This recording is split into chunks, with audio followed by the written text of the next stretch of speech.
우리 찬양대 지휘자가 꼭 남자 같아갖고 그냥 노래도 꼭 그냥 항상 힘있고 활발하고 고함 지르는 노래만 골라서 어느 때나 좀 고요하고 여성스러운 찬양을 기대할 수 있을까 기대 중입니다. 오늘 또 광복절을 앞두는 주일이라고 또 태극까지 동원해가지고 요즘 태극기 싫어하는 사람도 꽤 많은데 왜 또 태극기를 동원해가지고 또 흔들고 그런지 모르겠어요. 보통 저도 8월 중순경에 제가 설교를 맡으면은 자유와 해방에 관한 주제로 설교를 자주 합니다. 하나님께서 우리를 죄와 사망에서 건져주신 영적인 해방일을 생각하면서 그런 주제로 많이 설교를 했습니다만은 오늘은 지난달에 의해서 사랑에 관한 이야기를 하려고 합니다. 지난 수요일날 목사님이 전화하셨어요.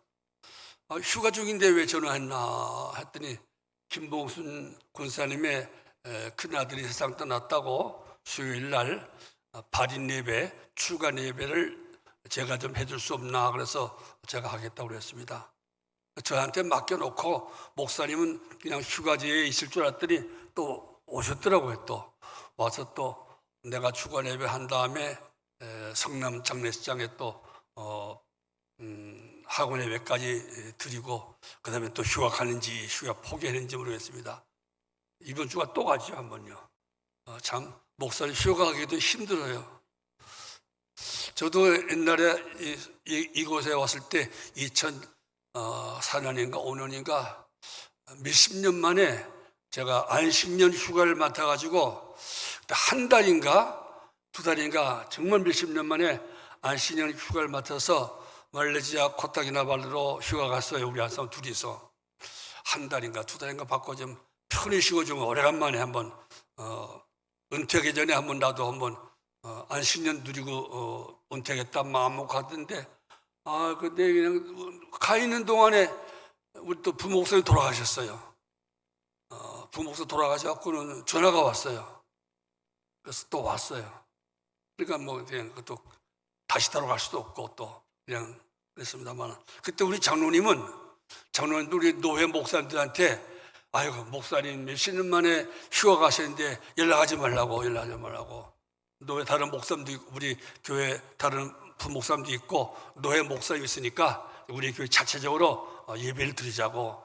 그런데 또 노회 그 철없는 물정 모르는 젊은 전사들이 그래도 목사님 전한다고 계속 전화해가지고 전화 듣고 우리가 어떻게 마음 편히 휴가 지낼 수 있겠어 할 수 없이 비행기 타고 또 와서 예배 지냈는데 그때 생각하면 그 젊은 목사들이 우리 장로님 말 듣고 제가 연락 안 했더라면 하늘 꽉 채워서 휴가 지내고 왔을 건데 그런 생각도 할 때가 있습니다. 아무튼 장로님들 한 주간 더 휴가를 주시든지 그렇게 하면 좋겠습니다. 제가 말씀드리려고 하는 것은 우리 김봉순 목사님이 저보다 8살 위니까 지금 우리나라 만 나이로 90입니다. 근데 아들이 죽었잖아요. 그것도 큰아들이 환갑지난 큰아들이 죽었잖아요. 그 아들 자식 죽은 집에 가서 설교하는 게 참 힘들어요. 설교가 힘들어요. 제가 우리 교회에서도 자식을 죽은 사람 몇 사람 있어서 설교한 적 있지만 그때마다 힘들어요. 남편이 죽으면 과부라고 그러고 아내가 죽으면 호랍이라고 그러고 부모가 죽으면 고아라고 하지만은 자식 죽으면은 이름도 안 붙여요. 이름 붙일 게 없어서 너무나 그 마음이 아프기 때문에 그래서 가서가 이거 큰아들 죽은 그 사람한테 무슨 말을 해야 되는가, 그 가족들에게 무슨 성경으로 위로해야 되는가 생각이 안 나요. 그래서 또 생각했더니 가만 보니까 성경에 자식 먼저 죽은 사람이 꽤 많더라고요. 우선은 우리 인간의 조상인 아담부터 자식이 죽었더라고요. 아담. 그것도 형제가 싸워가지고 형이 동생을 죽이는. 그래서 우리 조상 첫째 사람 아담이 자식을 잃은 슬픔을 먼저 겪었더라고요. 그러고 보니까 이게 자식이 잃는 것이 드문 건 아니구나. 또 그러다 보니까 또 구약 성경에서 가장 위대한 인물 중에 하나인 다윗 왕도 자식을 먼저 앞세웠더라고요. 어린 자식을 앞세운 데도 있고 다 큰 자식을 죽는 것을 본 적도 있고요. 그래서 그럼 다윗의 이야기를 보고 갖고 가서 설교해야 되겠다. 그래서 사무엘 하 11장에 다윗이 그 어린 아들이 죽은 다음에 하나님 살려달라고 밥도 먹지 않고 그냥 옷도 안 갈아입고 눈물 씻어 계속 금시하면서 기도했거든요. 살려달라고 차라리 내 아들 데려가시고 내 아들 살려달라고 기도했는데 세상 떠났어요. 세상 떠나고 나니까 오히려 다윗이 다 세수하고 머리 빗고 새 옷 갈아입고 음식 먹고 그랬어요. 그래서 신하들이 왜 자식이 이렇게 죽지 않을 때는 그냥 살려달라고 그렇게 금식하고 울고 불고 슬퍼하시더니 죽고 나니까 이렇게 일어나서 사십니까? 그러니까 다윗이 내가 내 자식이 살아있을 때는 살려달라고 기도하지만 하나님의 뜻이 있어서 데려가고 난 다음에 더 이상 내가 뭐라고 하겠느냐? 하나님의 뜻이 있어서 데려갔으니까 내가 이제는 하나님께 맡기고 하나님의 뜻을 이해하고 맡기고 난 이제 내 일상생활을 하겠다. 그런 말씀이 있어요. 그래서 이 말씀 갖고 가서 위로해야겠다 하고 마음먹고 갔어요. 가서 이제 인사하고 있더니 앉아서 이제 인사하는데 김봉수 목사님이 나한테 무슨 말을 한 줄 알아요? 내가 하려는 사무엘하 12장 이야기를 지가 다 하는 거예요. 하나님, 목사님 참 위로가 돼요. 다윗 왕이 이렇게 자식 군 다음에 죽기 전에 살려달라고 막 그랬는데 죽고 난 다음에 하나님의 뜻이나 다 맡기자 하고는 그냥 다 잊어버리고 그냥 옷도 입고 다 하고 해서 그 말씀 보니까 그 말씀 하니까 위로가 돼요 그래요. 우리 오종호 목사 옆에 있는데 그래서 내가 지가 다 설교하네 내가 그래. 아이고 누님이 다 내가 할 설교를 다 하면 어떡해. 그럼 나는 설교 안 하겠다고. 그래서 사실 설교를 생략했어요. 본인이 다 했기 때문에 생략했어요. 그래서 그래서 마음에 감사했어요. 성경을 잘 알고 예수 오래 믿으면은 자기가 성경적으로 자기가 다 위로받고 자기가 다 해결되니까 목사가 가서 그냥 위로하려고 그냥 어떻게 위로하면 좋지 고민 안 하게 지가 다 위로받고 지가 다 은혜 받으니까 얼마나 편해. 그래서 예수 오래 믿는 거 그 짬밥이 무슨 거구나. 예수도 짬밥이 있어야 되지 참 좋겠다. 그래서 여러분들 이렇게 여기 나이 많은 사람들 없이 얘기하지 마세요. 다 짬밥이 있어요. 짬밥 많은 사람들은요 그래서 든든해요. 그래서 참 고맙더라고요. 여러분들 이 다음에 혹시 그런 일 있으면 다 스스로 짬밥 찾아가지고 스스로 위로받고 목사님 그냥 오늘 아무 말씀도 괜찮아 다 하나 힘 얻었습니다. 걱정하지 마세요 하고 오히려 찾아온 목사를 위로할 정도로 성숙한 신자가 되었으면 좋겠다 생각됩니다. 그 다음에 또 하나 마음이 아픈 일이 있어요. 지난 주간에 제가 사는 동네에 아주 큰 교회가 하나 있어요. 유명한 교회예요. 유명한 목사님이 있는 교회예요. 촬영대가 한 80명쯤 되는 거예요. 근데 거기에 다니는 어떤 분이 이야기를 하는 거예요. 그게 문제가 생겼대요. 무슨 부정을 캐고 부정을 밝힌다고 하다 보니까 싸워가지고 다 교인들이 다 떠나가고 지난 주간은 촬영대가 한 80명 있는 교회인데 촬영대원이 3명밖에 안 나왔대. 그리고 교인들이 다 떠났대요.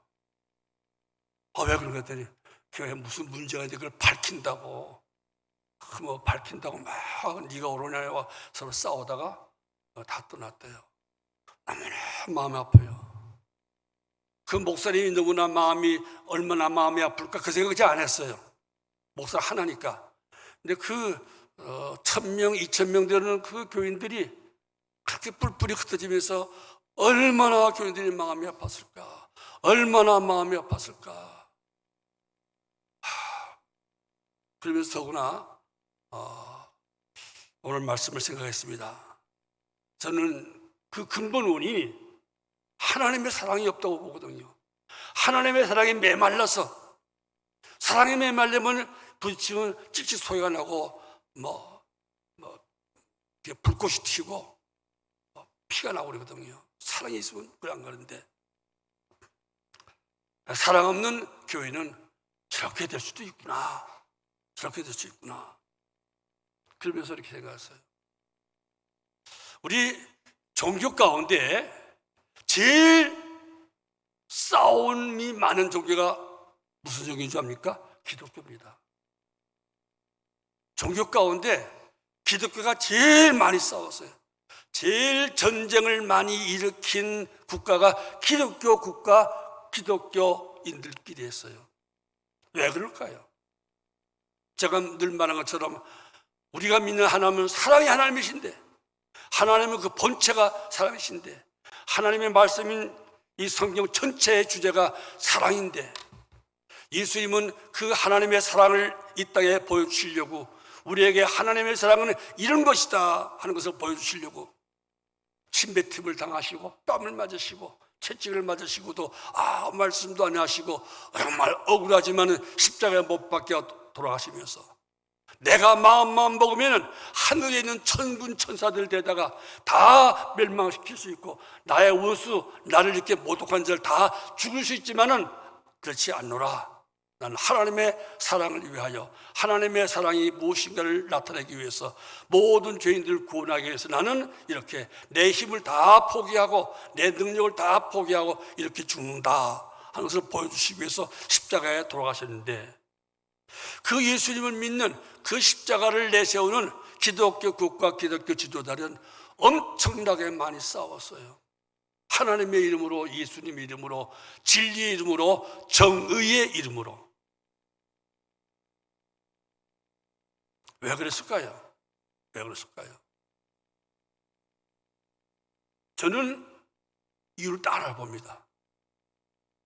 하나님은 사랑이시다, 그것보다도 하나님은 의라, 하나님은 의시다라고 주장하는 사람들이 그런 전제를 익혔습니다. 부끄러운 사실이지만 제가 이해하는 기독교 역사는, 기독교 역사의 지도자들은 의를 항상 주장했어요. 의를. 불행한 일이라고 할 수 있지만은 우리 기독교가 자유로운 종교가 될 때는 정치가들의 힘, 로마 황제의 힘이 개입되었습니다. 교회 지도자들이 나름대로 로마 제국의 실력자들과 서로 연결됐어요. 이 교파 사람은 저 사람이 로마 시대의 가장 실력자다, 이 그룹은 저 사람이야말로 장차 로마의 황제의 사람이다 하고, 교회 지도자들이, 신학자들조차 그 시대에 가장 권세 있는 장차 로마를 다스릴 지배자가 누가 될 것인가 그걸 알고 그 사람과 친하려고 했어요. 그런가 하면 로마의 황제가 되고자 하는 지도자들, 세력가들은 또 기독교를 보는 거예요. 기독교가 이렇게 사람이 많은데 내가 이 나라의 지도자가 되려면은 기독교의 세력을 내가 받아야겠다, 기독교의 지원을 받아야겠다. 그런데 어떤 교파가 가장 힘이 있는가, 어떤 교파가 가장 수가 많은가. 그래서 정치 지도자들은 기독교 교파 가운데 가장 수가 많은 그 교파, 그 학자의 교리를 따르는 그걸 찾고, 또 기독교 지도자는 자기가 주장하는 바, 자기가 생각하는 그 교파를 더 확장시키기 위해서 또 권세들과 손잡고 그랬어요. 그러다 보니까 황제가 싸울 때, 황제가 되려고 하는 권세가가 싸울 때 같이 교회로 싸우고, 그래서 어떤 교파는 아주 몰살당하고 쫓겨나고, 어떤 교파는 교회의 주인공이 되고 그랬습니다. 또 유럽의 역사를 보십시오. 유럽의 역사의 거의 모든 전쟁은 소위 말하는 종교 전쟁이라고 말합니다. 상대방이 싸울 때 서로 십자가 군기를 높이 들고 십자가와 십자가 군기를 내세우고 싸웠어요. 십자가 이름으로 싸웠어요. 서로 기도할 때 저쪽에도 십자가 군기가 십자가예요, 이쪽에도 군기가 십자가예요. 서로 기도해요. 이쪽 편에, 이쪽 국가의 신부들은 저쪽을 이기게 해달라고 기도하고, 저쪽의 신부와 저쪽의 교인들은 자기들 이기게 해달라고 기도하고, 그러고는 싸우는 거예요. 그래서 유럽의 전쟁은 다 종교 전쟁입니다. 3년 종교 전쟁, 7년 종교 전쟁, 10년 종교 전쟁, 또 30년 전쟁, 100년 전쟁, 장미 전쟁, 모두가 다 기독교가 개입되어 있습니다. 그 당시 교황들이 어떻게 하면 내가 교황되고 우리 편에서 교황을 배출시킬 수 있는가, 그러기 위해서는 그 시대에 권력자들과 야합했기 때문에 그래서 싸우는 거예요. 근데 그 싸움의 명목은 이겁니다. 의다. 우리가 의다. 우리가 의다. 의를 내세운 거예요. 왜냐하면 상대방을 공격하려면 사랑으로는 공격할 수 없잖아요.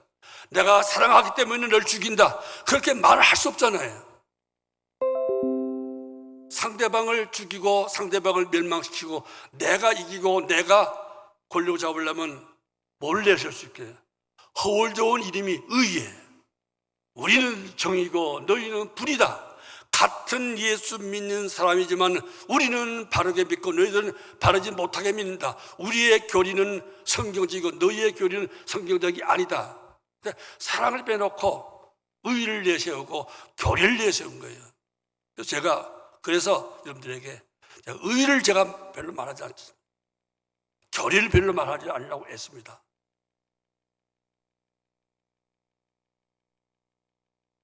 여러분들이 듣기 거부할 정도지만 여러분들 귀에 못이 박혔으면 좋겠습니다. 제가 죽은 다음에 저를 생각하는 사람이 그 김 목사님 그냥 정말 지겹게도 맨날 사랑 하는데 이제는 돌아가서 이제 더 이상 그 얘기 안 듣겠네 할 정도로 여러분 귀에 딱지가 박히면 좋겠습니다. 하나님은 의의 하나님이시기 전에 사랑의 하나님입니다. 하나님의 본체는 의가 아니시고요, 사랑이에요. 하나님은 의시다. 하나님은 정의라는 성경은 없어요. 그러나 여러분 생각해서 하나님은 누구시냐? 하나님은 사랑이시다. 성경은 무슨 책이냐? 사랑하라는 책이다.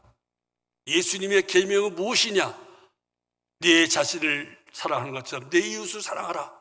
이것이 예수님의 계명이고 예수님의 정신이고 예수님이 보내주신 것이다.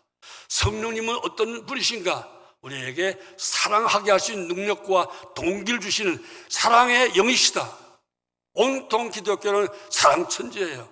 사랑 이름은 다 잃어버린 거예요. 사랑 이름은 생명 잃어버린 거예요. 사랑 잃고 정의를 내세워봐야 그 정의는 불의보다 더 무서운 거예요.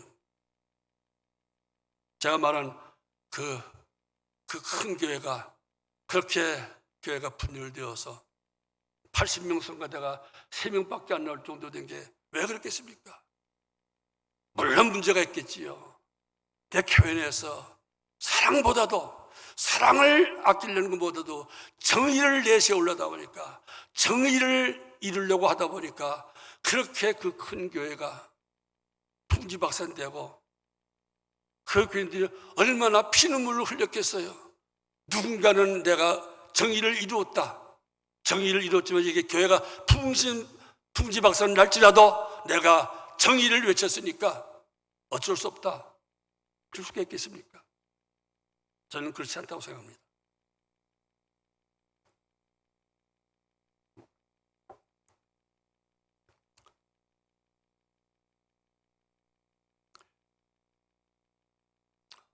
지금 이스라엘과 아랍권하고 좀 전쟁이 터지려고 합니다. 근데 왜 이스라엘과 아랍을 그렇게 싸우기만 할까요? 이슬람권과 이스라엘의 공통된 데 뭔지 압니까? 그 사람들은 구약시대예요. 구약시대. 그들은 구약만 믿어요. 신약을 안 믿어요. 예수님을 안 믿습니다. 구약시대에 살고 있었고 구약만 믿어요. 그들은 구약만 믿고 구약의 정신만 이어받기 때문에 그들이 가장 귀하게 여기는 원칙 가운데 하나가 뭔지 압니까? 눈에는 눈, 이에는 이. 이스라엘도 원칙이 그거예요. 눈에는 눈, 이에는 이. 이슬람 종교도 구약 성경을 믿어요. 모세를 믿어요. 모세를 가장 위대하게 믿어요. 그러나 예수님을 안 믿어요. 사랑의 하나님을 안 믿습니다. 법의 하나님, 원칙의 하나님만 믿습니다. 두 법과 원칙과 힘과 힘을 믿는 두 구약시대에 구약만 믿는, 신약을 믿지 않고 예수님 믿지 않는, 구약의 법만 믿는 두 종교가 그렇게 싸우는 거예요. 똑같으니까. 그러니까 우리가 꼭 이스라엘 편만 들고 이스라엘 편을 동정하고 그럴 거 없어요. 엄격하게만 똑같아요. 똑같이 구약만 믿는 사람, 정의만 믿는 사람들은 싸울 수밖에 없어요. 구약을 깨치고 율법을 깨치고 예수 그리스도를 마음속에 모시지 않고 성령을 모시지 않는 한 싸울 수밖에 없어요. 싸움을 정당한 것이라고 믿어요. 그래서 사실 이슬람교가 무서운 거예요. 유대교가 무서운 거예요. 우리 기독교 입장에서는 유대교도 멀리하고 이슬람교도 멀리해야 돼요. 유대교가 강해도 싸움이 멈출 수 없고 이슬람이 강해도 전쟁을 멈출 수가 없어요. 오직 구약성경을 다 이룬 십자가의 희생 죽음으로 다 이루신 예수님만 따라가고 예수님의 사랑을 우리 교회 안에서 구현할 때만 그곳에만 평화가 있고 그곳에만 샬롬 여호와의 화평이 있게 된 것입니다. 사랑이 충만해야 돼요. 여러분들에게 저는 권면합니다. 우리 기독교의 정신은 제일 정신은 사랑입니다. 사랑입니다. 정의가 아닙니다. 정의는 사랑을 하기 위한 하나의 방편입니다. 모든 사람이 골고루 살던 세상, 그것이 정의로운 생활입니다. 정의가 목적이 아닙니다. 사랑의 목적이고 정의는 그 한 수단에 불과한 것입니다. 그걸 명심하시기 바랍니다. 사랑 잃고 정의 잃는 것은 전쟁밖에 없습니다. 차라리 정의 잃더라도 사랑을 잃으면 천국이 될 수 있습니다. 천국은 사랑의 나라입니다. 우리 교회가 그런 천국과 같은 사랑의 나라가 되야 됩니다. 사도 바울이 고린도 교회에 그렇게 불의와 불법과 부정이 가득했지만은 고린도 교회 교인들에게 정의를 내세우라, 불법을 없애라, 불의를 때려부시자, 그런 말씀 안 했어요. 오히려 불의와 부정과 부패가 가득한 고린도 교회 교인들에게 지금 우리 교회 문제를 해결할 수 있는 길은 사랑밖에 없다. 사랑이야말로 불법과 불의와 부정을, 부패를 없앨 수 있는 유일한 길이다. 불법을 없애려고, 불의를 없애려고 싸워서는 없어지지 않는다. 그래서 그렇게 부정과 부패가 심한 고린도 교회 교인들에게 사랑을 주신 거예요. 여러분들에게 저도 똑같은 말 하고 싶습니다. 앞으로 어떻게 살든지 간에 교회는 사랑을 잃으면 죽은 교회가 되고 맙니다. 사랑을 잃는 중간에 교회는 분쟁과 분열에 빠질 수밖에 없게 됩니다. 지옥이 될 수밖에 없습니다. 그런 사랑을 우리 교회에서 각자가 그 사랑을 실행해야 되는데, 교회에서 우리가 해야 될 사랑은 무엇인가? 교회를 하나님의 나라 천국 되게 하기 위해서, 교회를 평화로운 낙원이 되기 위해서 우리가 교회에서 해야 될 사랑은 어떤 것인가? 오늘도 다시 한번 간단하게 얘기했습니다. 첫째는 사랑은 오래 참입니다. 사랑은 참고입니다. 누가 사랑을 아는 사람인가? 누가 사랑할 줄 아는 사람인가? 누가 사랑을 아는 사람인가를 보려면 참는 거예요. 잘 참는 사람은 사랑 많은 사람이에요. 오래 참는 사람은 사랑이 큰 사람이에요. 교회는 참음의 공동체가 되어야 됩니다. 참음의 공동체. 사랑 없이는 사랑 없. 왜 요즘에 젊은이들이 결혼을 하지 않으려고 할까? 저 혼자 생각해요. 먼저 결혼한 사람들 보니까, 야, 결혼은 너무나 참기 힘든 생활이야. 우리 부모 보니까, 와, 참기 힘들 것 같아.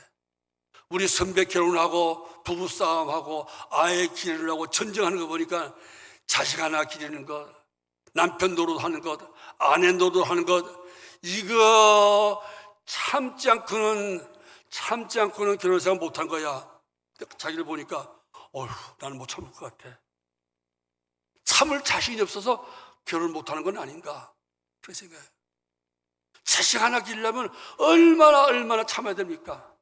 아내 노릇 잘하고 남편 노릇 잘하려면 얼마나 참아야 됩니까? 근데 그게 무서운 거예요. 그걸 자신이 없는 거예요. 그래서 결혼하기를 무서워하는 것은 아닌가, 제 혼자 생각이에요. 그만큼 참는 거는 힘들어요.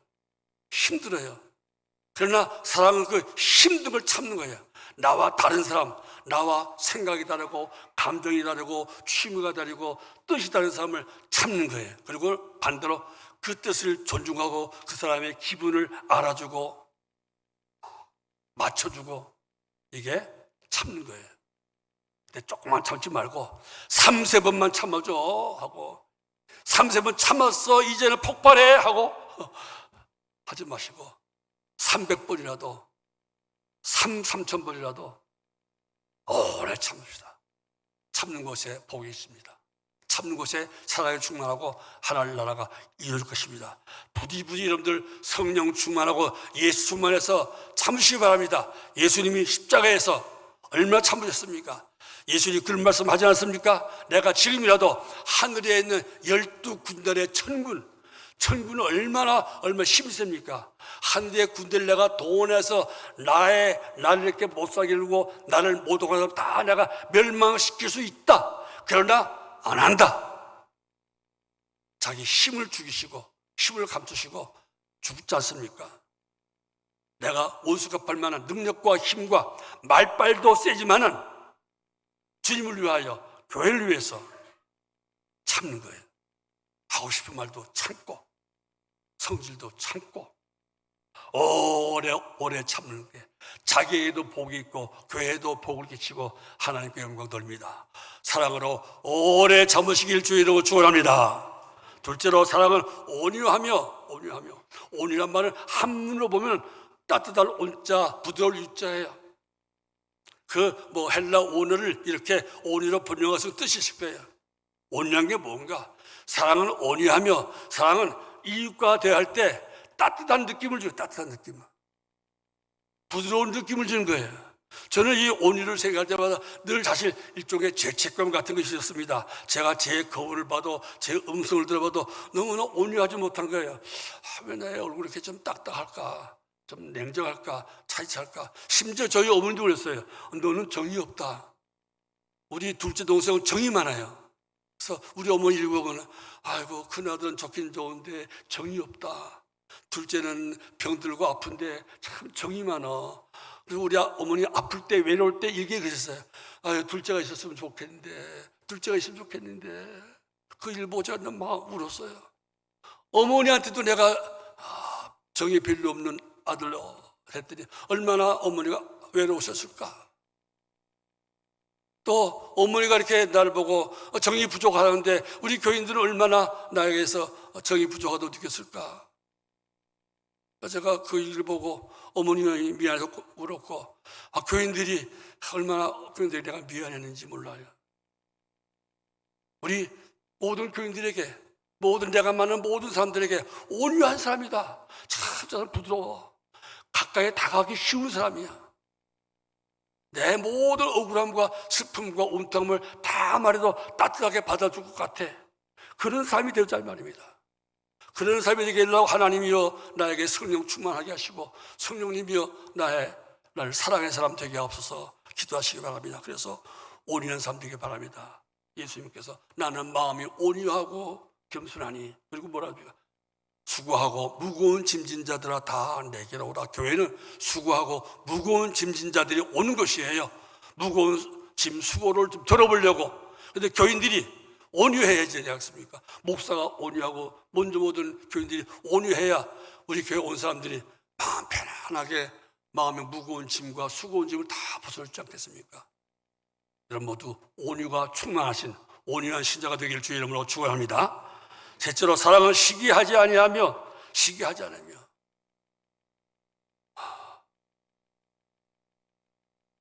참 시기는 참 문제입니다.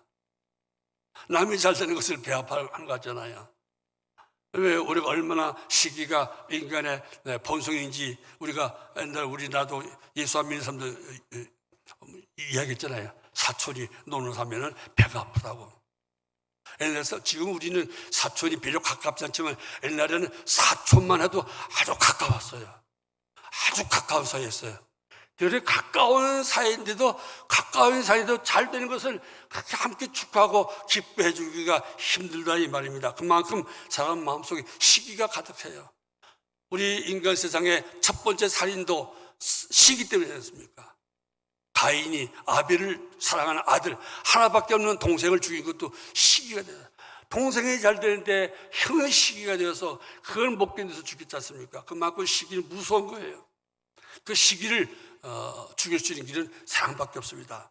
우리 항상 기도해야 됩니다. 하나님 내 마음속에 시기를 없애주시기 바랍니다. 시기 대신에 형제가 잘 되고 우리 다른 교인들 되면 함께 기뻐할 수 있는 마음, 함께 고마워하고 함께 즐거워하고 축하할 수 있는 그런 넓고 큰 마음, 바다같이 넓은 마음을 달라고 바다같이 넓은 사랑을 달라고 늘 기도해서 우리 교회는 누가 잘 되면 그냥 다 함께 축하하고 다 함께 막 기뻐하고 감사하고, 그리고 특별히 구역예배 모이면은 구역예배 가장 중요한 원칙 가운데 하나가 함께 기뻐하고 함께 축하하는 거거든요. 시기하는 구역이 모이면 그 구역은 끝장난 거예요. 우리 교회는 이렇게 시기하지 않고 함께 감사하고 함께 기뻐하는 사랑 충만한 교회가 되기를 주의 이름으로 축원합니다.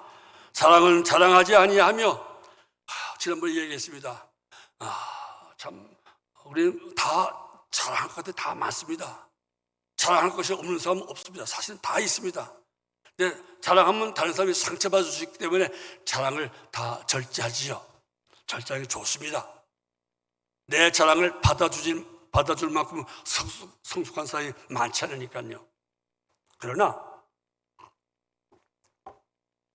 남을 배려해서 자랑은 하지 않지만은 더 성숙한 사람은 제 생각으로는 다른 사람의 자랑을 잘 받아주는 것. 목사님 가운데도 남의 자랑을 잘 받아주는 분이 있어요. 저는 잘 받아줄 거예요, 못 받아줄 거예요? 저는 잘 받아주지 못하는 편이에요. 약간 좀 이성적이고 약간 좀 빼딱한 게 좀 있어요, 저도. 근데 감사한 게요, 예수 오래 믿으니까 이제 나이가 70 넘어가니까요 고맙더라고요. 이제는 남이 잘 되는 게 배가 안 아파져요. 남이 잘 된 거 기뻐져요. 그래서 제가 그 아이디에 쓴 게 나이 먹는 게 좋다고 하지 않습니까? 나이 먹을수록 내 마음에 좋은 것 가운데, 감사한 것 가운데 하나가 남이 잘 될 때 배가 아픈 증세가 없어진 거예요. 배앓이가 없어진 거예요. 남이 잘 되는데 잘 됐다 마음으로 진짜 축하하는 마음이 생기고 감사하는 마음이 생기는 거예요. 여러분들 혹시 뭐 자랑할 거 있으면 저한테 자랑할 거 배 아프지 않으니까 자랑할 거 있으면 자랑할 때 아닌데 누가 자랑 받아주기 힘들면 저한테 자랑하면 제가 다 받아줄게요. 아무튼 자랑을 받아주는 그런 성숙한 사람은, 사랑이 충만하면 남의 자랑도 진심으로 받을 거예요. 알았어 하는 게 아니고 잘 됐구나, 얼마나 좋아, 정말 나도 기쁜데, 나도 감사한데 축하합니다. 그런 성숙한 삶 됐습니다. 그러나 상대방이 약할 때는 내가 자랑은 조심하고 남의 자랑은 잘 받아주는 그것이 사랑입니다. 그런 사랑으로 충만해서 자랑을 잘 받아주는 여러분들 되길 주의 이름으로 축원합니다. 다섯 번째, 사랑은 교만하지 아니하며. 자랑이 발전하면 교만이 됩니다. 교만은 무서운 겁니다. 교만에 대해서 내가 더 긴 말 하지 않겠습니다. 교만은 패망의 선봉입니다. 교만은 자랑까지는 참아줄 수 있는데, 교만은 자기만 자랑하는 게 아니고요, 교만은 자기 자랑하면서 남을 없이 여기는 거예요. 남을 무시하는 거예요. 자기 자랑한 것까지는 받아주는데 쥐가 쥐 자랑하면서 나를 무시하면은 참기 힘들잖아요. 정말 참기 힘든 사람이 자기 자랑이 넘쳐갖고 나는 이렇게 잘생겼는데 너는 못생겼지 하고 나를 그냥 깎아내고 내 자존심을 막 누르는 거예요. 그게 교만이에요. 교만은 정말 무섭습니다. 그래서 성경에 교만은 패망의 선봉이라, 다시 말하면 교만하면 망하게 돼 있다. 하나님이 망하게 하든지 다른 누가 와서 망하게 하든지 망할 때 되니까 절대로 교만하지 말라 그랬습니다. 교만하지 마시기 바랍니다. 우리 교회는 교만한 사람은 뭐 별로 없으니까 별로 없다, 아주 하나도 없다고 하기는 좀 못하고 별로 없다는 말로 겸손하게 말합니다. 그러니까 크게 걱정하지 않습니다. 그 다음에 여섯 번째, 사랑은 무례히 행치 아니하며 사랑하는 사람일수록 우리가 잘못하면 예의를 잃어버리기 쉽습니다. 예의를. 저는 그런 면에서 조금 약합니다. 제가 늘 회의하는 것이, 나는 예의가 있는 사람인가, 무례한 사람은 아닌가. 제가 지난달도 얘기했습니다. 저는 제 아주 가장 친한 친구들에게는 반말을 합니다. 반말하는 것이 좋다고요. 제 가장 친한 친구 가운데 우리 오 목사님의 스승되는 박형룡 박사라고 있는데, 신학교 총장도 지나고 지금도 지나고 있는 사람입니다. 나하고 동갑인데 그 동창회예요.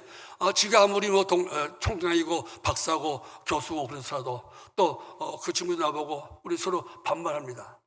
또 그 나하고 맞아, 죽이 맞아요. 친구끼리는, 동창끼리는 반말해도 괜찮다. 그러니까 마인드가 통하기 때문에 총장이 지하고 나하고 그냥 총장과 무슨 담임 목사, 총회장이 아니고 그냥 친구끼리라 서로 반말합니다. 그러니까 마음 편한데, 같은 동창인데도 어떤 사람은 반말하면 안 되는 사람이 있어요. 깍듯이 나한테 존댓말, 나도 존댓말 할 수밖에 없어요. 사람마다 그 예의라는 것이 서로 다를 수가 있어요. 그러니까 우리가 교회에서도 어떤 사람은 서로 반말하는 게 피차 편할 수가 있고 더 가까워질 수가 있고, 어떤 사람은 반말하지 않고 그냥 서로 존대하는 것이 더 가까워질 수 있는 그런 사이가 있으니까 사람 파악하면서 존대할 사람에게는 존대하고 허물없이 대할 사람은 허물없이 대하는 게 그게 지혜롭다고 생각할 때요. 저는 좀 그런 면이 있어서 우리 교회도 제가 아주 어릴 때부터 봤던 사람에게는 제가 반말을 합니다. 저희 한 사람은 중학생한테도 꼭 존댓말합니다. 그래서 제가 아이고, 그 초등학생도 이렇게 존댓말해? 그럼 상당히 거부하겠다. 야, 사모님이 초등학교 사모님에게 꼭 존댓말하면 걔가 얼마나 거부하겠어, 할머니가. 근데 우리 한 사람 그냥 존댓. 저는 그냥 아무개야 그런 거죠. 오늘 대표기도한 이대학 장로도 오지만 내가 애기 때 봤어요. 저는 그냥 대학아 부르는 거지, 이대학 안수 집사님 그러면 그냥 얼굴에 뭐가 간질간질하고 벌레가 기어가는 것 같아서 힘들어요. 근데 그건 나예요. 근데 이 대학이가 무슨 내가 아직도 7살 어린 줄 알고 자꾸 대학아 그러는 거야. 아이씨, 내가 아직도 어린애인가? 내가 안수 집사님이신데, 내가 주일학교 교장님이신데, 우리 교회 장학위원회 위원장이신데, 또 대학아 기분 나빠 그러면 기분 나빠. 근데 존댓말 할게 하고 알아서 존재해 줘야 돼. 우리 사람에 따라 다 다르니까. 근데 어떤 사람 또 너무나 존재하면 아이고 목사님 그냥 거북스러워요. 난 힘들어요. 그러면 또 그럴 때는 막 힘쓰요. 그러니까 사람 따라 또 제가 누구한테 반말하고 누구한테 존댓말 하는 거예요. 목숨 차별대화 하는 게 하지 마시고요. 어떤 사람은 그 사람은 반말이 죽이 맞는구나, 저 사람은 존댓말이 맞는구나 하고 여러분 이해해 주세요. 아무튼 그러나 근본적인 것은 상대방이 무시당했다고 생각하면 무리한 거예요. 상대방이 나는 무시당했던 기분 난다. 그러면 여러분들이 반말하지 말고 예의를 지키려고 애써야 돼요. 무례히 행치 않도록.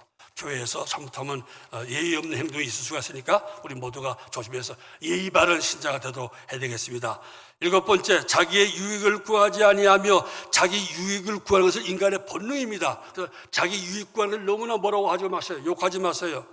누구는 자기 유익 안 구하고 다 우선은 자기 유익이죠. 자기 유익 구하는 것 자체는 죄가 아닙니다. 인간의 본능입니다. 어쩔 수 없는 겁니다. 문제는 자기 유익보다 남의 유익을 무시하고 남의 이익을 무시하고 해쳐서 자기 이익을 채우는 거, 이게 문제예요. 내 이익 먼저 채우고 그 다음에 너다. 내 이익을 위해서는 네가 좀 희생한다. 그런 이기적인 마음을 말하는 겁니다. 이기적인 마음. 그래서 우리가 어느 정도 다른 사람이 자기 이익을 위한 것을 이해해 주면 좋겠어요. 더 그런 마음으로. 그래, 사람은 다 자기 이익을 우선하게 돼 있어. 이해해 주자. 누가 그런 걸 싸우거나 미워하지 말자. 자기 이익을 구하는 사람을 이해해 주고 동시에 나는 자기 이익을 남의 이익보다 내세우자라고 조심하는 것이 자기 유익을 구하지 않는 겁니다. 8번째, 성내지 맙시다. 성내지 아니하며. 왜 성냅니까? 자기 뜻대로 안 될 때, 자기 이익이 채워지지 않을 때 사람은 성냅니다. 결국 자기 중심이야. 내 이익, 내 명예, 내 자존심이 채워져야 할 때 사람은 썩는 게 되었어요. 자기가 생각이 있는데 내 생각, 내 뜻대로 안 되면은 성을 내고 화를 내게 됐어요. 하나님의 뜻대로 되기를 원하고 교회가 유익되기를 원하는 교회 중심으로 사는 사람들 화를 안 내게 되었어요. 교회가 아무리 잘 돼도 내 의견대로 내 의견이 채택되어서 잘 안 되면 화내는 거예요. 아무튼 화를 내지 맙시다. 화를 많은 곳이 지옥입니다. 오늘날 세상에는 너무나 분노 유발자, 노를 화내게 하는 일이 너무나 많습니다. 너무나 분노 조절 장애자가 너무나 많은 시대가 되었습니다. 우리 예수 믿는 사람이라도 정신 차리고 성령 충만해서 분을 내게 하지 말고, 분노 유발자가 되지 말고, 또 분노 조절 장애자가 되지 말고, 분을 낼 때 성령의 힘으로, 예수님의 힘으로 분을 좀 절제할 수 있는, 조절할 수 있는 능력 달라고 기도하세요. 그리고 그래도 화가 안 풀리면은 누구한테 가요? 하나님한테 가는 거예요. 구약 성경 보세요. 화난 사람, 불이 난 사람. 근데 그 분을 남에게 풀기 힘들 땐 다 어떻게 했습니까? 하나님의 성전에 갔어요. 성전에서 하나님이여 나의 원통함을 아시옵니까? 나의 이 분함을 아시옵니까? 치가 뜰 정도 분합니다. 원통합니다 하고 누구한테 다 까발렸어요? 하나님 앞에 다 꼬아발렸어요. 하나님 원통합니다. 근데 나는 원통 갚을 수 없습니다. 힘도 없습니다. 그럼 뭐예요? 하나님이 어떻게 해주세요 하고 하나님께 다 맡겼어요. 사람에게는 화내지 마세요. 기도 잘하는 사람은, 기도를 제대로 하는 사람은 화 안 냅니다. 화내는 사람은 기도 잘못한 겁니다. 헛한 겁니다. 화내고 죽은 사람 다 교회 와서 밤에 철학기도 때 와서 새벽기도 와서 혼자 다 하나님 앞에 원통하며 가슴을 치며 원통합니다 하고 막, 그렇다고 또 하나님 또 천벌을 내달라고 또 그렇게 저주하지 마시고, 하나님 우리 남편 좀 깨닫게 해주세요. 우리 남편이 그냥 처음으로 죽게 해주지 말고, 하나님 우리 남편이 자기가 얼마나 잘못한지 알게 해주시옵소서 기도할지언정, 가서 집에서 남편하고 막 죽자다, 너 죽고 나 죽자 싸우지 마세요. 악한 것을 생각지 아니하며 복수할 생각, 안 갚음할 생각하지 말라 이 말입니다. 주여 12시 전에 끝내겠다고 기도하는데 또 12시가 넘었습니다. 어찌하면 좋습니까? 아무튼 사랑으로 충만합시다. 사랑 충만한 교인, 사랑만 충만한 만사 해결입니다. 기독교가 전쟁의 종교가 되면 안 됩니다. 종교 중에 제일 전쟁 많이 한 종교가 기독교라는 것을 잊지 마십시오. 그리고 그 원인은 사랑을 첫째로 내세우지 않았기 때문에, 사랑을 첫째로, 법과 의를 내세울 때 기독교는 전쟁의 종교가 되었습니다. 예수님 없는 구약만 믿는 종교는 전쟁의 종교가 됩니다. 예수 그리스도를 믿고 십자가 믿고 예수님의 세 계명을 믿는 기독교에서는 전쟁이 있을 수 없습니다. 사랑에 충만한 나라가 될 수밖에 없습니다. 예수 사랑으로 충만해서, 항상 성령 충만해서, 여러분도 성령 사랑 충만한 사람, 우리 교회가 사랑이 충만한 여러분 가정가정이 하나님의 사랑으로 충만해서 평화로운 화평의 화평 곳이 되길 주 이름으로 축원합니다. 기도하겠습니다.